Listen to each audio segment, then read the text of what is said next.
அடுத்து இப்ப நம்ம காமிக்கிறோம். ஒரு முட்டி மட்டும் வீக்கம் வந்துரும். ஸோ மேல் பகுதி ஒரு முட்டி மட்டும் வீங்கிடும். இது வந்து ஆர்த்ரைட்டிஸ் ப்ராப்ளம் இருக்கிறவங்களுக்கு இந்த மாதிரியான ப்ராப்ளம்ஸ் வர வாய்ப்பு இருக்கு.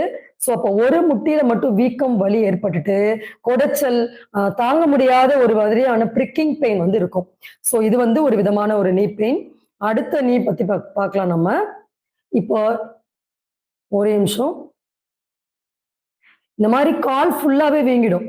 ஸோ ஃபுல் காலுமே அந்த முட்டி வலி வந்து அந்த முட்டியில ஆரம்பிச்சு பாதம் வரைக்குமே ஃபுல்லா நீர் வீக்கம் மாதிரி டிராவல் பண்ணும் போதெல்லாம் இந்த மாதிரி டிராவல் நிறைய பண்றவங்களுக்கு இல்ல சில பேர் டிராவல் பண்ணாலே இந்த மாதிரி கால் வீங்கிட்டு முட்டி வலி வந்துடும்.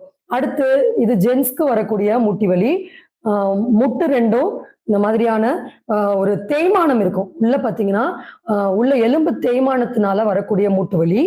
ஸோ இந்த மாதிரி ஆர்த்ரைட்டிஸ்